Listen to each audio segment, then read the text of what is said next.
우리 여호수아 4장 1절로 9절까지 말씀이고요. 제목 같이 읽도록 하겠습니다. 시작. 여호와의 궤 앞으로 가서. 오늘도 이 말씀, 하나님의 말씀 듣고 또 하나님의 음성 듣는 귀한 시간 되시기를 바랍니다. 어떤 선교사님이요, 아프리카 지역을 이렇게 선교를 하셨다고 합니다. 이게 조그만 마을에 이게 선교 활동을 이렇게 하고 있는데 참 이게 이상한 광경을 목격하게 됩니다. 이 마을 청년들이 이제 일을 하러 이제 일터로 나가는데 항상 이 강을 좀 건너가야 됐거든요.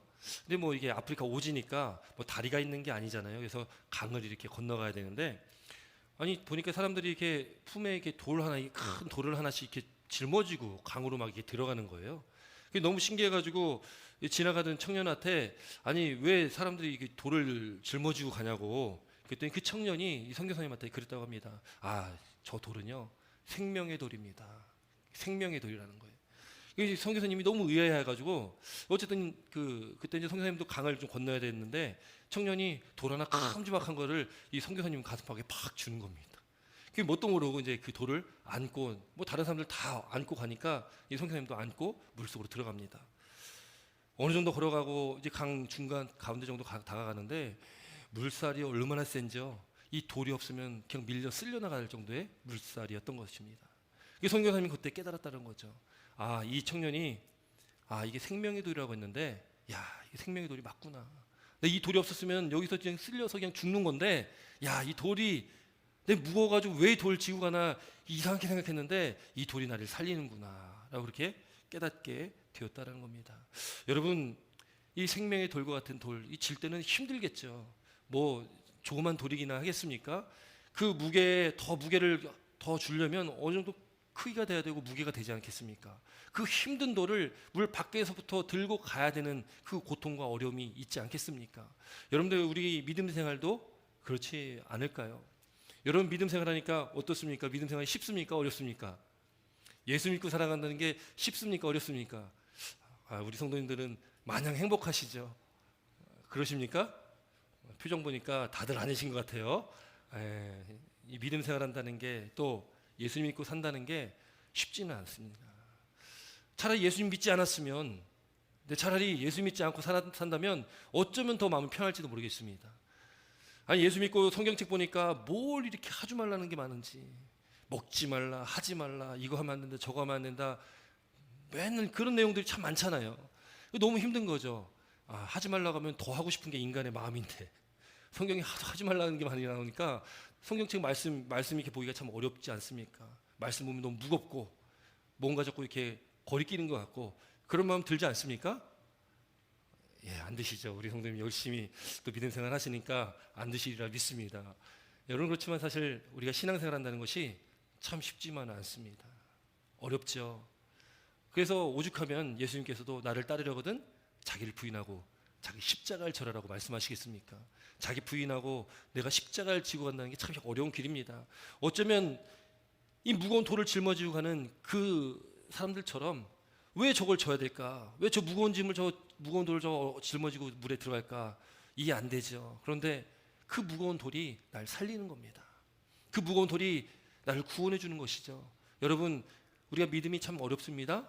말씀 따라 지키기도 참 어렵습니다. 그러나 하나님의 말씀이, 또 우리가 예수 믿고 살아가는 이 믿음의 삶이 생명의 길이고 구원의 길이 거기 있다는 것을 믿으시기 바랍니다. 이거 놓으면 죽습니다. 물론 이 세상에서는 뭐 그냥 살아갈 수 있겠지요. 그러나 우리가 이 땅의 삶이 끝이 아니기에 우리에게는 이 땅의 삶 이후에 영원한 삶이 있지 않습니까? 그렇기 때문에 그 삶을 바라보는 저와 여러분들은 이거 놓으면 죽는 거잖아요. 예수님 놓으면 죽는 거잖아요. 우리 말씀 놓으면 죽는 거잖아요. 붙들어야 됩니다. 꼭 붙드시기 바랍니다. 힘들더라도 예수님께서 뭐라고 말씀하셨습니까? 예수님께서요, 우리가 잘 아는 말씀이죠. 마태복음 11장 28절부터 말씀 보면 수고하고 무거운 짐진 자들아 다 내게로 오라. 내가 너희를 쉬게 하리라. 이렇게 말씀하시는 거예요. 수고하고 무거운 짐. 여러분, 오늘 교회 나오실 때 수고하고 무거운 짐들이 있으십니까? 마음이 답답하고 힘들고 어려운 그런 마음의 짐을 가지고 나오셨습니까? 일하면서 직장생활 가운데 사업하시면서 여러 가지 풀리지 않은 많은 일들, 어려운 일들, 그런 거 가지고 나오셨습니까? 공부하면서 또 가정생활 가운데도 무슨 삶 가운데 하나님께 그런 어려움들이 오늘 무거운 짐으로 여겨지십니까? 오늘 예수께서 말씀하십니다. 수고하고 무거운 짐진 자들아 다 내게로 오라. 근데 이 다음에 말씀 보면요, 마태복음 11장 29절 말씀 보면 예수님께서 말씀하시는 거예요. 예수님은 마음이 온유하고 겸손하니 나의 멍에를 메고 내게 배워라. 이 멍에라는 게 이 소를 일을 할 때 예전에 이제 소 가지고 일을 했잖아요. 소 어깨에다가 나무로 이렇게 두 마리를 묶어 놓는 것을 멍에라고 하지 않습니까? 굉장히 무거운, 이 나무가 굉장히 크거든요. 저도 어렸을 때 이렇게 봤는데, 근데 나의 멍에를 메라는 거예요. 아니, 수고하고 무거운 짐진 자라 다 내게로 와라, 내가 쉬게 할 거라고 말씀하면서, 근데 또 이 멍에를 메라는 거예요. 이게 무슨 말일까요? 이게 왜 멍에를 메라고 할까요? 여러분, 근데 멍에를 맨다는 것, 여러분, 멍에는요, 소가 한 마리 지는 멍에도 있지만 이스라엘의 그 역사 속에 소가 이렇게 두 마리가 이렇게 보통 멍에에 이렇게 짝을 주어가지고 멍에를 맺거든요. 왜냐하면 한 마리 소는 잘 숙련된, 열심히 지금껏 많이 일을 했던 숙련된 소라면, 한 마리 소는 이제 갓 일하기 시작한 소를 같이 짝을 지어줍니다. 그래서 같이 가면서 일을 배우라는 거죠. 그게 무슨 의미겠습니까? 멍에를 치는 거는 숙련된, 늘 일해왔던 그 소가 사실 멍에는 다 거의 다 대부분 지고 있는 겁니다. 그 옆에 있는 소는 그냥 따라가는 입장이죠. 예수님께서 나의 멍에를 메고 내게 배우라라고 말씀하는 거는, 예수님께서 야, 이 멍에 네 거니까 너만 매가 아니라 내가 멍에를 맬 테니까 너 옆에 따라와. 너 옆에 있으면 돼. 예수님께 그걸 말씀하시는 거죠. 나의 멍에를 메고 배워라. 그리하면 너의 마음이 쉼을 얻으리니 내 멍에는 쉽고 내 짐은 가볍다라고 말씀합니다. 여러분, 삶의 무거운 짐들, 수고하고 그 무거운 짐 오늘 다 주님께 내어 맡겨드리길 주의 이름으로 축원합니다. 주님께서 오늘 우리 마음 가운데 지금껏 근심하고 염려하고 두려웠던 우리 마음, 풀리지 않았던 많은 일들 오늘 다 주님께 내어 맡겨드리면 우리 안에 주님께 주신 참된 기쁨과 평안함이 우리 가운데 함께할 줄 믿습니다. 풀리지 않았던 많은 일들이 예수님께서, 하나님께서 책임지셔서 뚫어주시는, 열어주시는 놀라운 축복이 우리 가운데 있길 주의 이름으로 축원합니다. 예수님께서 말씀하시죠. 내가 길이요 진리요 생명이다. 나로 말미암지 않고는 아버지께로 갈 자가 없다라는 거죠. 여러분, 우리의 길이요 진리요 생명 대신 우리가 오직 주님의 그 길로 나아가시기를 주의 이름으로 축원합니다. 여러분, 오늘 본문 여호수아 4장에 이스라엘 백성들이 하나님께서 이스라엘 백성을 택하시고 그들이 이제 애굽에서 출애굽하지 않습니까? 애굽에서 430년 동안 종으로 살다가 그때 이제 출애굽을 하게 되는데 약 한 200만 명 정도가 출애굽을 하게 됩니다. 이거 어마어마한 인원이죠. 그 출애굽을 하고 우리가 잘 알듯이 40년 동안을 광야를 뺑뺑뺑뺑 돕니다. 그리고 이제 40년의 광야가 마친 이후에 이제는 정말 약속의 땅인 젖과 꿀이 흐르는 가나안 땅에 들어가게 되는데, 오늘 본문 말씀은 가나안 땅에 들어가기 그 직전에 강이 하나가 있습니다. 그 강이 무슨 강이냐면 요단강입니다. 요단강만 딱 건너면 정말로 이제 젖과 꿀이 흐르는 정말 축복의 땅이라고 약속받은 그 가나안 땅이 눈앞에 펼쳐집니다. 요단강 앞에 서 있고, 이제 4장 말씀에는 요단강을 건너간 직후의 이야기들이 기록되어 있다라는 거죠. 그 200만 명 정도 되는 엄청난 인구를 끌고 나오는 이 여호수아가요, 요단강을 건너기 직전에, 이제 3장 말씀이거든요. 3장에 보면 여호수아가 이제 요단강을 건너기 직전에 한 3일 정도를 그 땅에서 머무릅니다. 그리고 그 땅에서 머무를 때에 요단강이 어땠냐? 요단강이요, 원래는 굉장히 조그만 어떤 그 냇가 같은, 그 크지 않은, 넓지 않은 그런 곳이거든요. 그림 한번 볼까요? 예, 이게 요단강의 모습인데요. 그림으로 이렇게 그려진 건데, 보통 그러니까 비가 오지 않을 때는 뭐 요단강이 그렇게 뭐 크지 않습니다. 넓지도 않고 깊지도 않고 그냥 건너갈 수가 있는 그런 곳인데, 여기도 3월, 4월 되면 우기거든요. 비가 많이 옵니다. 그리고 3월, 4월 되면은 이 이스라엘 북쪽에 헬몬산이라는 높은 산이 있는데 거기 만년설이 있습니다. 그래서 그 만년설 빙하가 녹으면서 물도 많이 내려옵니다. 그러다 보니까 요단강이요, 이 폭이 너무 넓어지고 깊이도 너무 깊어지는 거예요. 사람들이 더 이상 이제 건너갈 수 없는 그런 넓이와 깊이가 된다라는 거죠. 아니, 하필이면 건너갈 타이밍을 좀 잘 잡아주셔가지고 건기 때 좀 이렇게 물도 별로 없고 편하게 건널 수 있을 때 좀 건너게 하면 얼마나 좋을까. 여러분들, 우리 인생하고 똑같지 않습니까? 이 자꾸 뭔가 막혀 있는 겁니다. 뭐가 이게 갈 수 없는 벽이 딱 있는 거죠. 요단강이라고는 엄청나게 지금 불어난, 지금 범람하고 있는 요단강의 앞을 딱 막 가로막고 있는 겁니다. 어떻게 됩니까? 여러분, 여호수아 3장 3절 보면요, 하나님께서 이 여호수아에게 말씀하시고 또 여호수아가 그 말씀을 받아서 백성들에게 이렇게 말합니다. 제가 한번 읽어드립니다. 여호수아 3장 3절에 백성에게 명령하여 이르되 너희는 레위 사람 제사장들이 너희 하나님 여호와의 언약궤 매는 것을 보거든 너희가 있는 곳을 떠나 그 뒤를 따르라. 무엇을 보면요? 여호와의 언약궤 매는 것을 보거든이래요. 언약궤 매는 것을 보면 그때 어떻게 하라고요? 따르라는 거예요. 언약궤가 먼저 나아가면 따라서 오라는 것입니다. 앞에는 요단강이 있습니다. 건널 수 없는 아주 큰 강, 지금 물이 범람하고 있는 그 강이 있습니다. 그런데 하나님께서 명령하시는 거예요. 언약궤가 가면 따라와라. 그 무슨 말씀입니까? 책임지시겠다. 하나님께 책임지시겠다는 거예요. 여러분, 성경은 분명히 기록하고 있습니다. 말씀을 따르라, 말씀대로 행하라. 그러면 하나님께서 책임지시겠다고 말씀하거든요. 복의 길은 다른 데 있는 것이 아니라 하나님의 말씀을 듣고 그 말씀대로 순종하면 그 길은 하나님께서 축복하시고 하나님께 책임지시는 복된 길이라고 성경 처음부터 끝까지 그 얘기하시고 있는 거거든요. 우리에게 답은 정해져 있고요. 우리가 갈 길도 정해져 있습니다. 이 선택을 우리가 제대로 하지 못해서 그런 거지 자꾸 오답을 자꾸 찍어서 그런 거지 정답은 항상 정해져 있습니다. 굉장히 단순합니다. 이 진리는 말씀은 단순하잖아요. 단순한데 그 단순한 거를 따라가질 못하는 게 참 우리의 연약함이라는 거죠. 여러분 오늘 그래서 이 따르라는 겁니다. 언약궤를 짊어진 제사장들 가면 보면 따라가라. 이스라엘 백성들이 하나님 말씀대로 제사장들이 언약궤를 메고 또 요단강 물을 향하여 갈 때 따라갑니다. 그리고 언약궤를 맨 제사장들이 요단강에 발을 담굽니다. 그때예요 놀라운 일이 일어난 거예요. 그 요단강 물이요, 그 흘러내리던 그 차고 넘쳤던 물이요 쫙 마르기 시작하면 갈라집니다. 믿어지십니까? 여러분 믿음의 눈으로 바라보시길 바랍니다. 믿으면 믿음의 눈으로 바라보면 열릴지 믿습니다.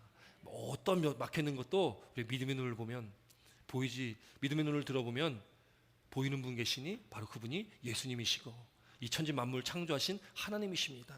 여러분 그 요단강 물이요 쫙 갈라지기 시작합니다. 그리고 그 물이 갈라지면서 이스라엘 백성들이요 마른 땅을 건넜다라고 기록합니다. 한번 같이 말씀 읽겠습니다. 여호수아 3장 16절부터 17절까지 말씀입니다. 함께 읽습니다. 시작.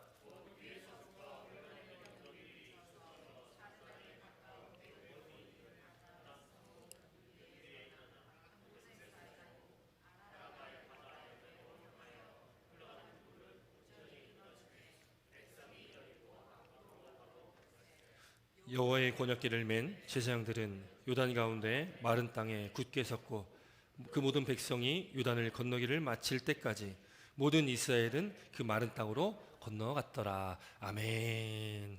여러분 지금 16절 보니까요 사르단에 가까운 매우 멀리 있는 아담 성읍 변두리 어딘지 잘 몰라도 됩니다. 그런데 지금 이 지역과 지금 아라바의 바다 여매를 향하여 이 거리를 대충 이렇게 봤더니 지금 이 거리가 한 25km 정도 떨어지는 그 거리. 그러니까 이 요단강을 마르게 해주시는데요. 어느 정도로 거리로 그 강물을 끊어주시냐면 25km 거리의 물을 끊어주시는 겁니다. 여러분 놀랍지 않습니까? 표정 보니까 별로 안 놀라우신 것 같은데 어쨌든 놀라운 일 아니겠습니까? 25km를 끊어주셨으니까. 근데 그것도 말씀 보니까요. 17절 보니까 제사장들이 요단 가운데 마른 땅에 굳게 섰고 또 마지막 부분에 보니까 그 마른 땅으로 건너갔다. 마른 땅이 나오잖아요. 이 마른 땅의 그 원어적 의미는 사막처럼 바싹 마른 땅입니다. 사막처럼 바싹 마른 땅. 여러분 하나님은 어떤 하나님이십니까? 여러분들에게 하나님은 어떤 하나님이십니까? 여러분 우리 하나님은요 째째한 하나님이 아니십니다. 길을 열어주셔도 야 200만 명 그래도 야 한 3열로 맞춰가지고 3줄로 지나가라 이런 하나님이 아니시라는 거예요. 길을 열어주셔도 25km나 되는 어마어마한 거리로 길을 열어주십니다. 또 그 길을 건너가는데 이 물로 가득 찼던 곳이니까 얼마나 질퍽질퍽한 진흙밭이겠습니까? 그뭐 어쨌든 건너갈 수 있으니까 애쓰면서 건너가 이게 아니고요. 그 땅도 마른 땅으로 사막같이 바싹 마르게 하나님께서 그 땅을 만들어 주십니다. 우리 하나님은 그런 하나님이시라는 겁니다. 하나님을 믿고 의지하는 사람, 하나님의 자녀된 백성된 저 여러분의 인생길은 하나님께서 그렇게 열어주셔도 확 열어주시고 마르게 하셔도 바짝 마르게 하신다는 것을 믿으시기 바랍니다. 그러면 우리에게 중요한 건 무엇입니까? 하나님의 뜻대로 살아가는 것, 하나님의 말씀대로 살아가는 것. 여러분 그 길을 걷는 출애굽한 그 백성들의 그 기분이 어땠을까요? 기분이 지금 출애굽한 지금 요단강을 건너가는 그 사람들은요 출애굽한 사람들 2세들입니다. 그러니까 자녀들 세대예요. 출애굽한 1세대들은 출애굽한 이후에 광야 40년경 동안 다 죽었습니다. 여호수아와 갈렙만 살고요. 그 2세대들이 가나안 땅에 들어갔지 1세들은 그 부모 세대들은 가나안 땅에 들어가지 못했습니다. 왜 들어가지 못했냐면 출애굽한 이후에 늘 하나님 앞에 불평하고 원망하고 왜 우리를 이 광야로 내보내가지고 여기서 굶어 죽게 만드냐, 왜 물이 없어 목말라 죽게 만드느냐, 끊임없이 사람들이 불평하고 원망하고 애굽에 다시 돌아가서 애굽에 살았으면 좋겠다라고 막 하니까 하나님께서 뭐라고 말씀하셨냐면, 그래? 그럼 너 입에서 말한 대로 해줄게. 여기서 죽겠다 하니까 어떻게 됩니까? 죽는 거죠. 광야에서 정말 죽겠다 하니까 광야에서 다 죽었습니다. 그리고 그 2세대들이 가나안 땅에 들어갑니다. 여러분께서 우리 입에 죽겠다 하면 되겠습니까? 안 되겠습니까? 안 되겠죠. 우리 입에 말의 권세가 있습니다. 그래서 시편에 보면은 뭐라고 말씀합니까? 입에 파수꾼을 세우라. 우리 입을 우리가 파수꾼을 세우듯이 지켜야 되는 거죠. 우리 입에 부정한 말, 근심, 또 불평, 원망 이런 말들 우리 입에 닿으면 누가 들으신다고요? 하나님이 들으십니다. 아니 내 안에 거하시는 하나님께 성령께서 그걸 다 듣고 계시잖아요. 우리 심령 감찰하신 하나님. 그래서 죽겠다 하지 마시고 죽게 있다. 무슨 말씀인지 아시겠습니까? 주님께 있다. 죽겠다를 좀 길게 하면 죽게 있다 이렇게 되잖아요. 죽게 있다라고 고백하시기 바랍니다. 우리는 죽게 있는 자들입니다. 하나님께 속한 자들입니다. 그럼 우리 하나님만 바라보면 되는 것이죠. 우리 삶을 힘들게 만드는 일들 아까 말씀드렸지만 하나님께서 다 평탄하게 하시고 막힌 것은 열어주시고 그 길도 마른 땅으로 하나님께 변화시켜 주실 줄 믿습니다. 여러분 그때 우리가 바라봐야 될 것이 있습니다. 우리가 믿고 의지해야 될 것이 있습니다. 여러분 지금 이스라엘 백성들이 그것을 지나갑니다. 그 마른 땅을 건너가고 있습니다. 그때에 그 마른 땅 요단강 그 가운데에 무엇이 있었냐면 하나님께서 말씀하시기를 언약궤를 맨 제사장들이 건너가서 들어가서 그 요단강 가운데 한가운데 정중앙에 서 있는 겁니다. 그리고 서 있는 동안에 이스라엘 백성들이 요단강을 건너가게 되거든요. 여러분 이 언약궤 증거궤라고도 하고 하나님의 궤, 여호와의 궤라고도 합니다. 언약궤는 원래 그 성막 안에 있었던 것이죠. 우리 한번 그림 다시 한번 보겠습니다. 그림 보겠습니다. 예, 이게 이제 성막의 모습이죠. 하나님께서 모세에게 말씀하셨습니다. 십계명도 주시면서 말씀을 주시면서 이렇게 성막을 만들어라.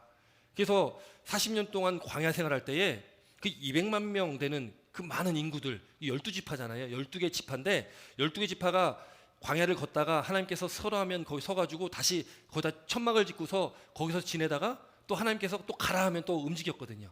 그때에 진을 12개 지파 진을 이렇게 쭉 동그랗게 잡고 그 가운데는 무엇이 있었냐면 이것이 있었습니다. 이 성막입니다. 이 성막은 왜 가운데 있었냐? 여기서 하나님께 제사를 드리고 또 여기서 하나님을 만나는 곳이었거든요.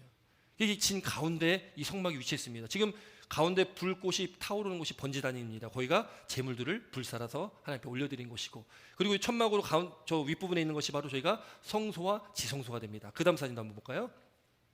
예, 이게 이제 다시 성막 사진인데요. 옆에 보면은 이 성소와 지성소로 이렇게 나눠집니다. 성소와 지성소를 휘장이 나누고 있습니다. 휘장이라는 천이 나누고 있죠. 이게 예수님께서 십자가에 달려 죽으셨을 때 그 죽으심과 동시에 이 성막에 있는 휘장이 위에서부터 아래로 쫙 찢어졌습니다. 그것이 뭘 말씀하냐면 원래 이 성소에서 지성소로는 1년에 딱 한 번 대제사장이 대속죄일에 한 번 들어갈 수 있습니다. 그리고 여기 성소라는 데는 제사장이 들어갈 수가 있었어요, 맘대로. 그런데 이 지성소는 아무나 들어갈 수 없습니다. 선택한 한 사람 대제사장만이 1년에 딱 한 번 들어갑니다.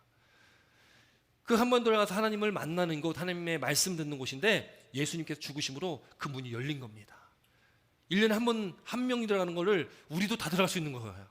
우리가 예수님 믿으면 하나님을 만나는 걸 우리는 모두가 다 하나님을 만날 수 있는 그런 위치가 됐다는 겁니다. 그런 은혜를 우리에게 주셨다는 겁니다. 여러분, 그래서 이 성막의 휘장이 갈라졌다는 것은 너무나 큰 의미가 있다는 거죠.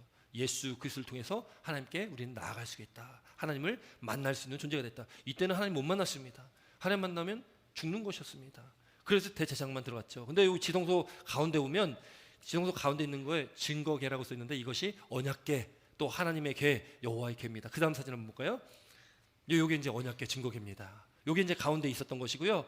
이 네모나게 생기고 그 위에 이제 두 천사가 날개를 위로 펴고 있죠. 천사가 날개로 펴고 있는 데가 이제 거기를 속죄소라고 합니다. 그리고 그 안에 이 법궤 안에 세 가지 물건이 들어 있습니다. 그다음 사진 한번 보겠습니다. 예, 여기 보면은 10계명, 하나님께서 모세에게 준 10계명의 두 돌판이 있고요. 또 하나는 이스라엘 백성들이 광야에서 하나님께서 주셨던 만나, 그 만나를 담았던 만나의 항아리가 있습니다. 또 하나는 아론, 제사장이었던 아론의 쌍난 지팡이가 있습니다. 여기 10계명은 무엇입니까? 하나님께서 주신 말씀입니다. 만나는 무엇입니까? 매일매일 하나님께서 광야에서 주신 양식인데 곧 그 만나는 하나님의 말씀이다라고 기록이 신명기에 되어 있습니다. 이것도 말씀에 가는 거죠. 아론의 쌍난 지팡이, 이거는 하나님의 권위를 상징하는데, 여러분 권위는 어디서 나옵니까? 권위는 말에서 나오죠. 말씀에서 나옵니다. 물론 이 세 가지가 다 따로따로 어떤 큰 의미들이 있겠지만 어쨌든 세 가지가 대부분 다 말씀에 관련된, 그래서 이 궤를 언약궤라고 하죠.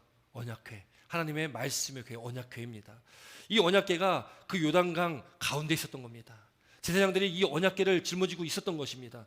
그때에 하나님께서는 그 길을 열어주신 것이고 마른 땅으로 하나님께서 마르게 하신 것이고 백성들은 그 땅을 건너갔던 것이죠.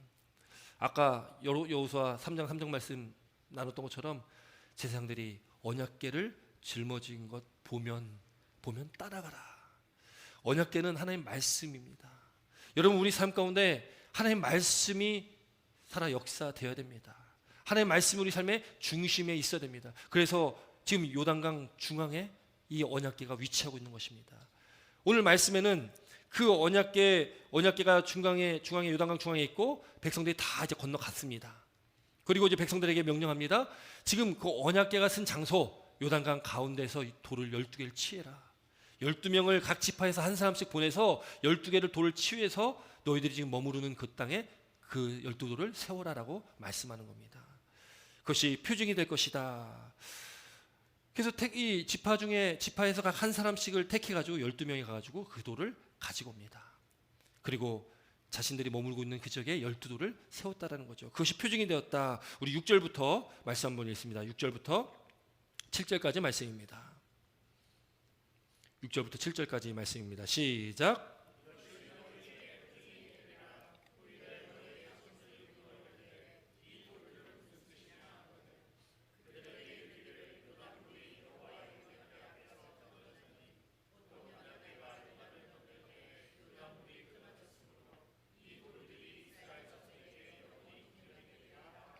아멘.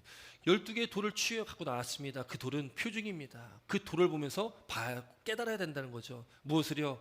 지금 요단물이 여호와의 언약궤 앞에서 끊어졌다. 하나님 말씀 앞에서, 하나님 앞에서 그것이 끊어졌다라는 것이죠. 그것을 기억해야 된다는 것입니다. 그리고 여호수아는 그 제사장들이 언약궤를 메고 서 있었던 그 요단강 가운데에다가 또 12돌 취해서 거기도 12돌을 놓게 됩니다. 여러분이 이 언약궤를 통해서 또 12돌을 통해서 이스라엘 백성들은 깨달아야 됩니다. 하나님께서 우리 삶 가운데 어떻게 역사했는지 기억해야 됩니다. 하나님께서 어떤 은혜를 주었는지를 기억해라는 것이죠. 여러분, 우리 삶 가운데도 우리가 믿음의 삶을 살아가면서 하나님께서 저와 여러분들의 인생길 가운데 많은 일들, 많은 은혜를 우리에게 베풀어 주셨습니다. 물론 우리가 깨닫지 못할 수도 있습니다. 아니 저게 하나님의 은혜야, 우연이 된 것이지. 여러분, 우리 믿는 자들에게는 우연이란 없습니다. 우리가 믿는 자들, 하나님의 백성님, 저와 여러분들의 인생길은 하나님께 책임지시는 인생이거든요. 하나님께 계획하신 여호와 일의 하나님이 예배하신 것들, 그 예배하신 가운데 우리는 살아가고 있는 것입니다. 우리는 반드시 믿어야 됩니다. 우연이란 없습니다. 모든 것이 하나님의 뜻 가운데 이루어지는 우리 인생길이라는 것을 반드시 믿으실 주의 이름으로 축원합니다. 그 인생길 가운데 하나님께서 책임지시고 인도하셨던 우리의 지난 시간들, 우리가 깨닫지 못하고 우리가 알지 못해서 그런 것이지, 지나온 삶을 보면은 하나님께서 우리 삶을 너무나 많이 책임지셨습니다. 우리가 모여서 지금 예배 드릴 수 있는 것도, 또 이 교회에 나오는 모든 길 가운데도 이 모든 은혜가 하나님의 은혜 아닙니까? 여러분, 우리가 이렇게 잘 나와서 또 예배 드릴 수 있는 것, 또 하루하루 이렇게 살아갈 수 있는 것, 매일매일 숨쉬고 새로운 하루를 열 수 있는 것, 그것이 하나님의 은혜 아니겠습니까? 여러분, 우리 삶은 그렇게 하나님께 책임지십니다. 하나님께 책임지신 저와 여러분의 삶은, 그럼 우리가 바라봐야 될 것은 하나님의 말씀을 바라보고 하나님의 뜻 가운데 그 길을 걸어 나가야 된다는 것이죠. 우리 삶의 중심에 항상 하나님의 말씀이 있어야 된다는 것입니다. 그 말씀이 있을 때에, 그 말씀대로 우리가 살아갈 때에, 그 말씀을 바라보며 그 말씀을 쫓을 때에 우리 삶 가운데 이 요단강이 열리듯 또 그 땅이 마른 땅이 되듯 하나님께서는 우리 삶을 통해서 일하신다라는 것을 반드시 믿는 저와 여러분 되시기를 주의 이름으로 축원합니다. 여러분, 그렇게 이스라엘 백성들이요 그 요단강을 건넜습니다. 얼마나 좋겠습니까? 그렇게 기다리고 기다렸던 약속의 땅, 젖과 꿀이 흐르는 가나안 땅입니다. 여러분, 차를 새 차를 사고 또 새 집을 사가지고 또 들어가면 얼마나 기분이 좋습니까? 근데 그 기쁨이 얼마나 갑니까? 길어야 몇 주, 몇 달 가면 끝나는 건 아니겠습니까? 이스라엘 백성도 그동안 그렇게 귀로 귀따갑게 들었던 가나안 땅, 그 젖과 꿀이 흐르는 그 축복의 땅, 그 땅을 이제 진짜 들어가니 얼마나 벅차겠습니까? 얼마나 감동이겠습니까? 하나님께서 일찍이 아브라함 때부터 약속하신 땅이니까 몇백 년을 기다려온 그 땅에 이제 막 들어가니 얼마나 벅차겠습니까? 여러분, 근데 막상 가나안 땅에 들어가 보니까 정말 거기가 어떤 땅일까? 거기 축복의 땅이고 젖과 꿀이 흐르는 땅이라고 했지만 여러분, 가나안 땅은요 만만한 곳이 아닙니다. 만만한 곳이 아니었습니다. 가나안 땅은 그냥 비어있는 땅. 그래서 가가지고 그냥, 여러분 어렸을 때 땅 따먹게 보셨습니까? 이 돌멩이 조그만 거 갖다가 톡톡 치면서 이렇게 3번 쳐가지고 이렇게 하면 이거 내 땅, 내 땅도 아닌데 내 땅이라고 빡빡 우기다가 친구들과 싸우기도 하고 막 그랬던 적이 있었는데, 여러분 그냥 빈 땅에 가가지고 돌멩이 쳐가지고 내 땅 이렇게 나누는 것이 아니라 그 땅에는 이미 가나안의 7족속이 살고 있습니다. 그 가나안의 7족속은 모세가 12정탐꾼을 보냈을 때 그 정탐꾼 10명이 뭐라고 했습니까? 거기 가니까요 안악 자손이 있고 키가 얼마나 큰지 우리는 거기 에 메뚜기 같습니다. 그런 민족들입니다. 그런 7족속이 지금 있는 곳을 지금 약속의 땅이라고, 젖과 꿀이 흐르는 땅이라고 들어갔는데, 여러분 그럼 앞길이 어떻게 있습니까? 앞길이 그냥 탄탄대로일까요? 그 땅을 정복해야 되는데, 그 땅을 싸워서 이기게 되는데, 이스라엘 백성들은 지금 40년 동안 광야에서만 살다가 온 사람들입니다. 전쟁 준비가 하나도 안 돼 있는 사람들입니다. 근데 가나안 땅의 7족속은 이미 거기 정착하고 있었고 이미 거기서 전쟁도 치렀던 사람들이고 거기서 전쟁 준비가 다 된 사람들입니다. 그거 어떻게 이깁니까? 어떻게 이스라엘 백성들이 이길 수 있을까요? 이스라엘 백성의 힘으로는 이길 수가 없다라는 것입니다. 이스라엘 백성들이 바라봐야 될 분은 하나님밖에 안 계신 겁니다. 그래서 이 요단강을 건너게 하신, 요단강을 갈라주시고 마르게 하신 하나님, 그 하나님을 바라봐야 됩니다. 12돌을 봐야 됩니다. 자손들이 말합니다. 이 돌이 무엇입니까? 무슨 뜻입니까? 그 돌은 요단물을 여호와의 언약궤 앞에서 끊으셨고 그 땅을 우리 걷게 하셨다. 하나님은 그런 분이시다. 우리가 하나님을 믿고 나가면 그 막혀있는 요단 강물도 끊어질 것이고 질퍽질퍽한 땅도 마른 땅이 될 것이고 우리 삶에 있는 어떤 적들이라도 다 하나님께서 물리치실 것이다. 그것이 12돌의 의미입니다. 하나님을 바라보고 나아가야만 하는 이스라엘 백성들의 삶이었다라는 것이죠. 이스라엘 백성들에게는요 광야에 40년을 살아가면서요 가나안 땅을 굉장히 고대했을 것입니다. 광야 땅이 얼마나 힘듭니까? 척박한 땅에 먹을 것도 없고 물도 제대로 나오지 않는 그 땅을 걸어간다는 게 얼마나 힘들겠습니까? 여러분, 근데요 가나안 땅 또 이 광야 이 두 군데서 한 곳을 택하라고 하면 여러분 어디를 택하시겠습니까? 대부분 다 가나안을 택하시겠죠. 그래도 잘 먹고 잘 살 수 있는 데가 좋지 않겠습니까? 여러분, 근데요 광야랑 가나안 땅을 보면은 하나님께서 광야의 40년 동안에 하나님께서 늘 함께 하심이 눈으로 보였습니다. 그 눈으로 봤거든요. 왜요? 낮에는 구름 기둥으로, 밤에는 불 기둥으로 늘 눈에 보였거든요. 그리고 그들에게는 또 매일매일 만나와 메추라기를 공급해 주셨고요. 신명기 말씀 보면 어떻게 기록됩니까? 신발과 옷이 40년 동안 해지지 않았다. 여러분, 여기 가지고 계신 옷 중에 40년 된 옷 있으십니까? 지금 아무리 질 좋게 만들어도 40년 동안 옷 입지는 않잖아요. 근데 하나님께서 책임져 주시니까요 40년 동안 이스라엘 백성들의 신발과 옷이 해이지 않았다고 기록되어 있습니다. 광야는 그런 곳이었습니다. 척박하고 힘든 땅이었습니다. 그곳은 먹고 살기 참 힘든 땅 같았습니다. 그런데 하나님의 눈에 보이는 겁니다. 하나님의 은혜가 눈으로 보이고 느껴지고 체험할 수 있는 곳입니다. 그런데 가나안 땅에 들어가니까요 그곳에서 이제 정착해서 농사를 지니까 그동안 주셨던 만나 메추라기도 싹 끊기고 그동안 인도했던 구름기둥 불기둥도 싹 사라집니다. 하나님의 영광이 더 이상 보이지 않습니다. 아니, 젖과 꿀이 흐르는 땅인데, 먹고 살기 너무 좋은 땅인데, 약속의 땅인데 막상 와보니까 하나님의 눈에 안 보이기 시작하는 겁니다. 그리고 주변이 보입니다. 주변에 이방 민족들이 보이고요. 그러니까 이스라엘 백성이 어떻게 합니까? 하나님만 바라봐야 할 그들이 점차 이방 민족들을 바라보고 이방의 그 우상을 바라보게 되고 우상 숭배를 하게 됐다는 거죠. 여러분, 아무리 가나안 땅이라도 그곳은 진짜 가나안 땅이 될 수가 없다는 것을 믿으시기 바랍니다. 아무리 광야라고 해도 광야가 아닌 것은 하나님께서 함께 하시기 때문에, 아무리 좋은 가나안 땅이라도 하나님께서 함께 하시지 않으면 거기는 광야보다 더 안 좋은 곳이 될 수 있다는 것을 우리는 믿어야 됩니다. 광야가 중요한 것도 아니고 가나안이 중요한 것도 아닙니다. 하나님이 나와 함께 하시냐, 내가 하나님과 동행하냐, 그것이 가장 중요함을 깨닫는 은혜가 있길 주의 이름으로 축원합니다. 여러분, 우리가 살아가는 이 땅 가운데, 여러분, 우리도 찬양드렸지만 한 걸음 한 걸음 주 예수와 함께 날마다 우리는 걷겠네. 우리가 주님과 걸어야 됩니다. 주님만 바라봐야 됩니다. 그 마른 땅에 굳건히 서 있었던 언약궤를 들었던 그 제사장들, 그들을 바라보고 따라 나갔던 이스라엘 백성처럼 우리도 하나님 말씀만을 바라보시고 날마다 한 걸음 한 걸음 주 예수와 함께 가시길 주의 이름으로 축원합니다. 꽃이 피는 들판이나 험한 골짜기라도, 꽃이 피는 아름다운 골짜기도 있고 험한 골짜기도 있습니다. 그러나 주가 인도하는 대로 우리는 주님과 함께 가는 겁니다.